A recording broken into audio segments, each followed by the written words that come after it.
Hey guys, it's Ashley of Stacks in the City, and I just got back from San Juan, Puerto Rico. I was there last week. It was fantastic, fabuloso, and not just the cleaning supplies. It was phenomenal, and I am so grateful to have spent that time with my partner. I'm so grateful to have the energy. Y'all, I just had a good old-fashioned, good old time.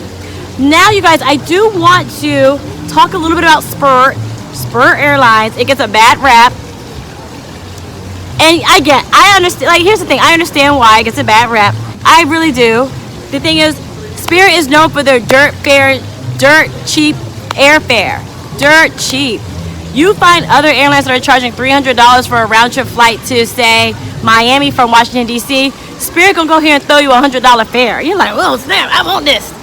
But the thing is, y'all want Delta Airlines accommodations with Spirit prices. It doesn't work that way, y'all. Stop being mad when you gotta pay $100 for your carry-on when you know you ain't pay no money. They say explicitly that they are bare fares, blah, blah, blah, and they spend every 3 seconds trying to upgrade you to spend more coin that you were supposed to spend.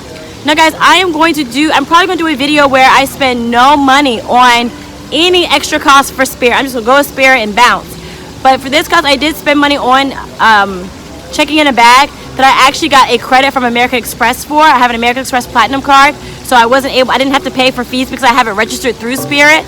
But that may not be what you got right now, and that's totally fine. I'm gonna show you how to pack for a flight like that, probably in a different video. But you can't go on Spirit unless you are willing to cease a little bit. You know, you gotta let some things go. The leg room, y'all, is tight. It's really, really tight. Because of that, particularly, I don't recommend any flights longer than 4 hours on Spirit. For me, Spirit is a getaway type of airline company. It's an air bus. So wherever you're comfortable taking on a bus is how you should think when you're taking Spirit. So for me, anything less than 4 hours would be great for a Spirit airline, just because it's so cramped. Another recommendation I have if you're flying Spirit is that your trip should not be any longer than 5 to 7 days. 7 is pushing it a little bit. Because of the fact you want to not spend money on baggage, you want to pack as light as possible. So if you're doing a weekend trip to like a long extended weekend to Miami or Chicago, if you're living in DC, even Vegas, which is a little bit of a stretch because it's a little farther from here, I would recommend using Spirit Airlines and packing a really small bag so you can go and get your life, be fabulous. I also recommend Spirit, if you're traveling there, bring your own food. Ain't no food, ain't nothing to drink. You better go and bring all that stuff by yourself, whether you're doing it outside of the airline or not. You gotta have that yourself because they ain't giving you nothing. Download Netflix, whatever it is to stay as comfortable as possible on this flight because you're getting bare bones fare. You're paying just for a seat. That is it. You pay for a seat and a cramped one at that, y'all. And guys, my last tip is to definitely calculate. You have to calculate your trip. Calculate the cost of it.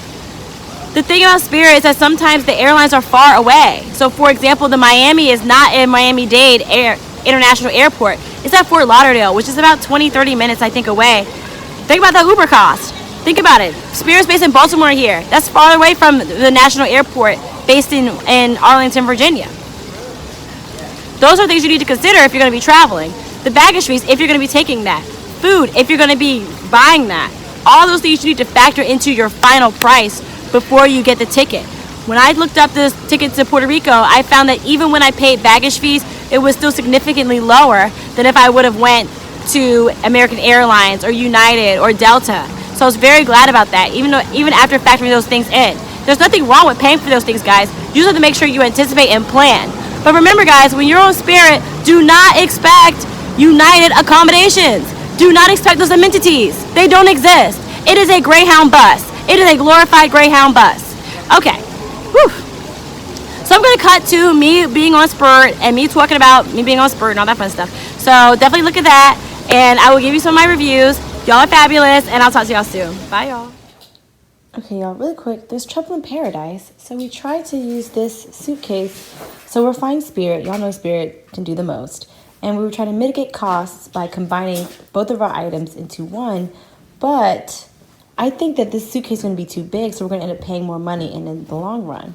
So we're going to use two separate bags. So that one and then another one.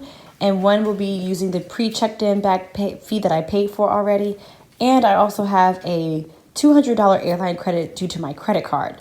So, and I did file through Spirit. So we will still be mitigating costs, saving money, getting this money, and enjoying our vacation. All right, guys, so we're here on Spirit. Yeah, okay, the leg room's it's a little crampy-ish, so if you're probably over 5'7", it may be a little bit of a struggle. Got my bag under here. I have this ridiculously big hat. You guys look at the, amenities are very low. But again, guys, remember, Spirit is the equivalent of a bus. It's an air bus, so that's what you're getting. Bare minimum, guys. Bare minimum for bare minimum pricing.